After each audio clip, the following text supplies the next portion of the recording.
The phone vibrated in the bag once again, and it was Barbara calling.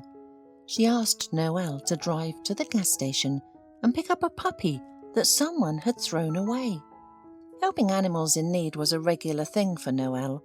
She had been volunteering for a year, providing assistance to animal protection organisations and regularly going to the shelter with food, medicine or money.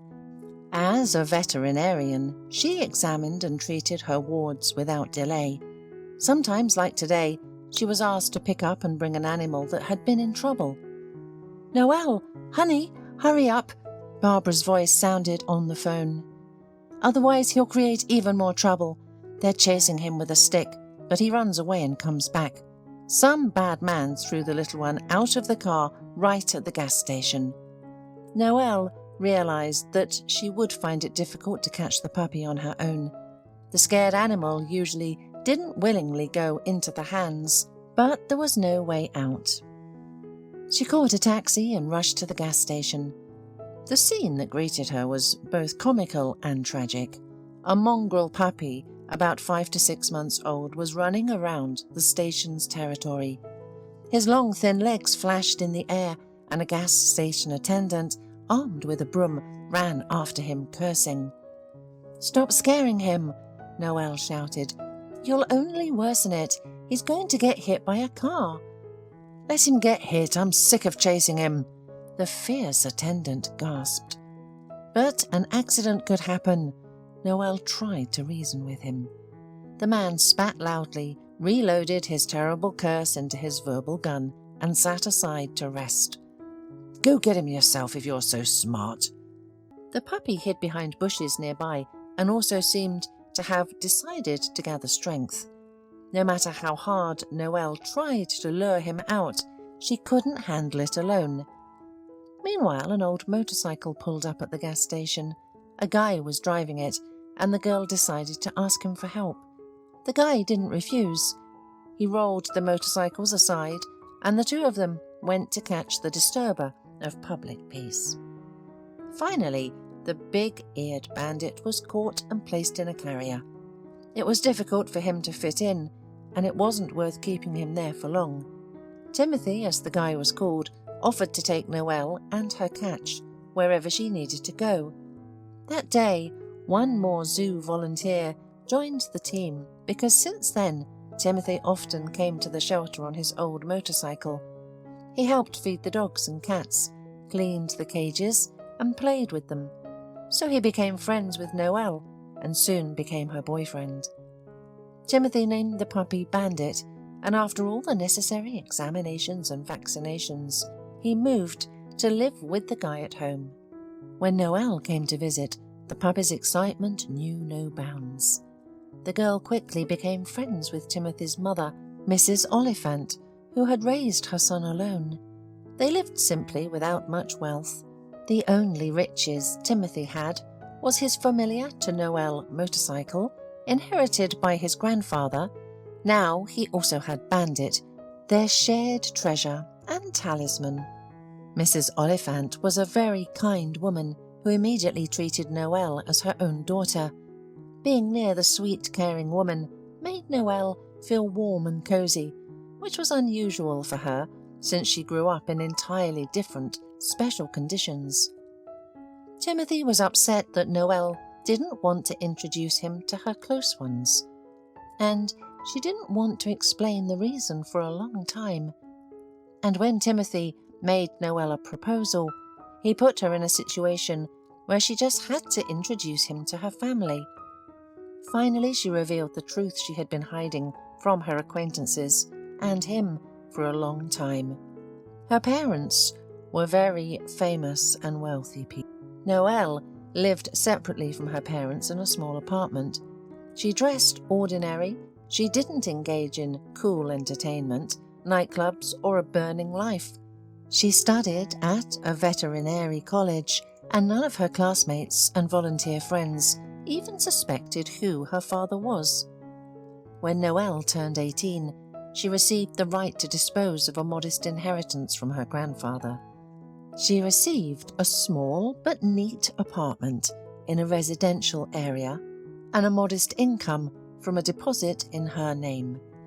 Thanking her grandfather mentally for such timely support, she dropped out of a prestigious university and went to study as a veterinarian.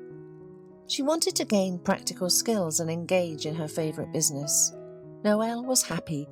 She spent most of the money left to her by her grandfather on her pets. "Why did you hide this?" Timothy was surprised.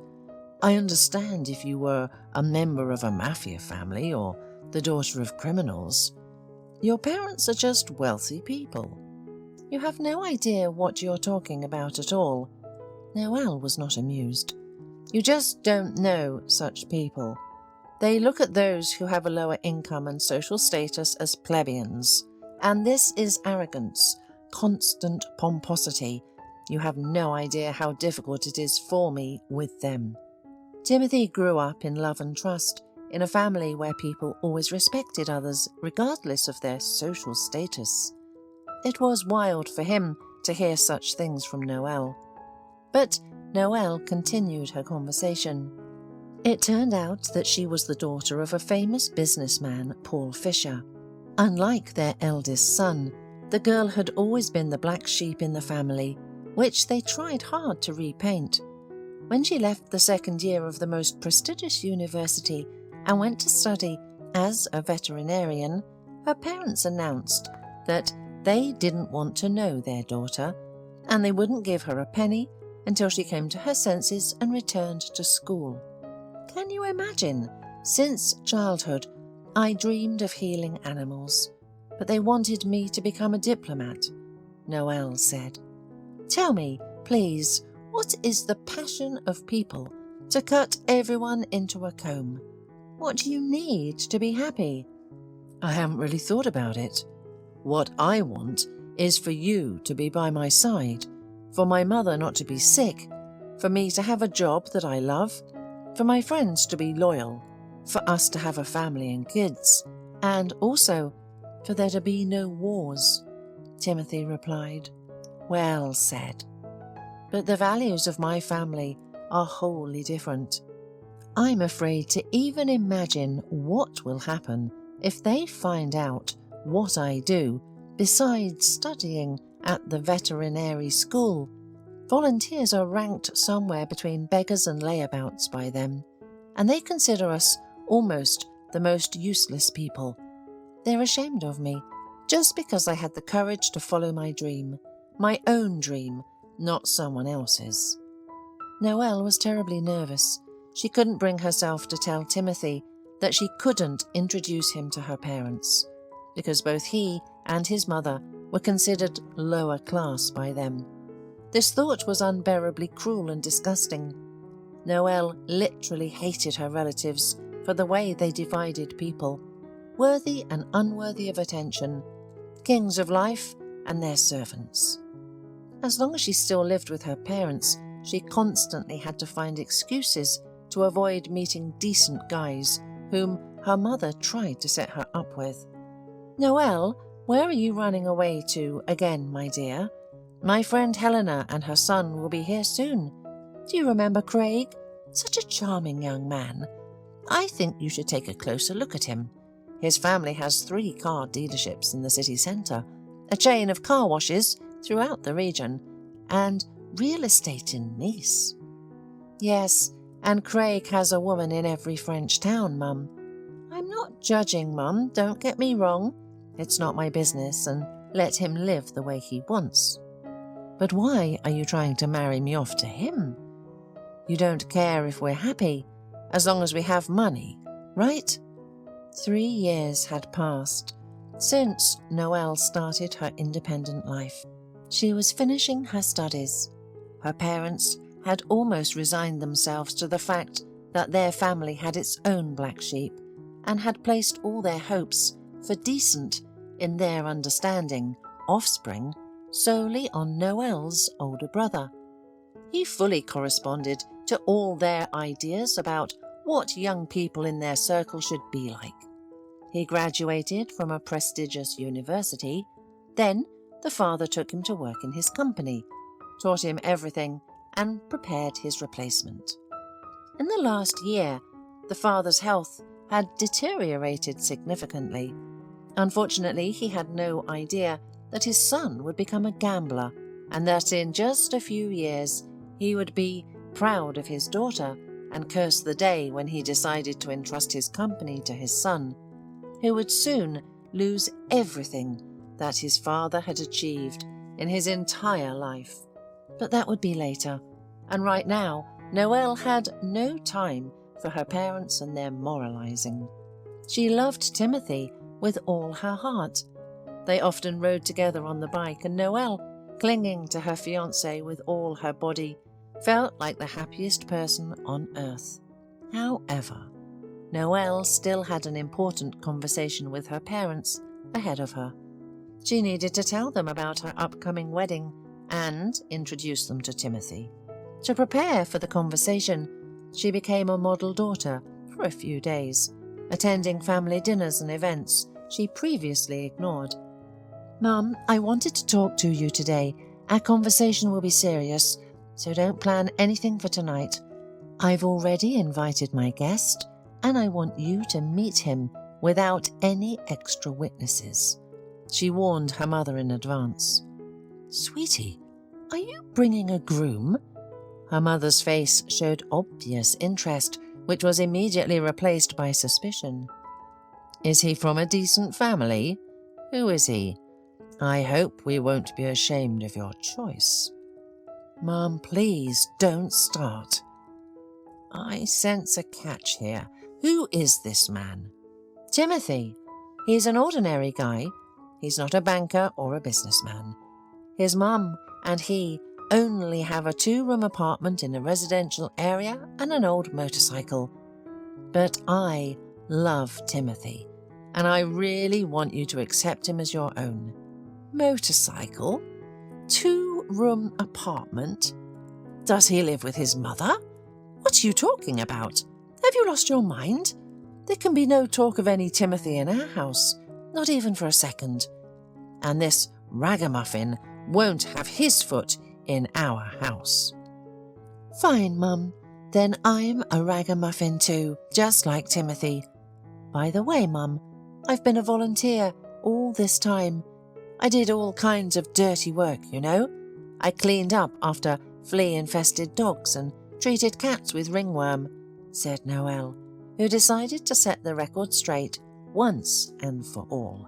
From that day on, she never appeared at her parents' house again, rented out her apartment, and moved in with Timothy. After defending her diploma, Noelle got a job at a veterinary clinic and under the guidance of Mrs. Oliphant learned to bake pies. She enjoyed taking care of him and secretly dreamed of a baby who would look like her beloved. Time passed and they prepared for the wedding together. They worked hard and Timothy managed to get a good job as a manager in a good company. They were still far from having a lot of money, but they didn't dream of having a lot. They believed that together, with their persistence and hard work, they could overcome all difficulties. An unexpected call distracted Noelle from preparing dinner. "It's probably Timothy getting back from work. Apparently, he just wants to ask what to buy for tea. I'll ask him to buy a cake to celebrate the big news," thought Noelle and smiled at her thoughts. Timothy did not know yet that tonight there was a big surprise waiting for him. Noelle was pregnant. But an unknown number appeared on the phone. Noelle answered the call, and at that moment, Mrs. Oliphant saw her future daughter-in-law turn deadly pale and stagger, leaning against the wall. Noelle gasped for air silently, unable to speak. Mrs. Oliphant took the phone and heard, "He's in the intensive care unit right now. He needs urgent surgery. His life is in danger." Not understanding anything, Mrs. Oliphant asked, "Who are you talking about?" The voice on the other end of the line explained. Timothy Oliphant was brought by ambulance to the intensive care unit of the 3rd hospital. "You need to come to us as soon as possible. Apparently, he will need to be transported to the capital." The women had no time for fear and tears. the surgery in the capital would demand a big sum of money. So they both ran around the apartment, gathering everything valuable that could be pawned. Noelle took all the money she and Timothy had saved for their wedding and rushed to the hospital with Mrs. Oliphant. Of course, they were not allowed into the intensive care unit. Only after 2 hours of excruciating waiting, the doctor finally came out and explained that Timothy was hit by a car on his way back from work. He was riding a motorcycle and was cut off by a speeding driver. The injuries were all over his body, but the most serious was the damage to his brain. We assess his condition as extremely severe, critical. We provided emergency care to the victim, stopped the bleeding. I'm not certain that our neurosurgeons are competent enough to help Timothy. I would advise you to try to go to a clinic with one of the most experienced neurosurgeons in the country, but I'm warning you right away that it's a lot of money. So if you want to save the life of your son and husband, look for them urgently. Mrs. Oliphant burst into tears when she saw the amount of money required. Even if she sold the apartment, she knew she could not collect that much money in time. Please don't cry. I'll try to get it.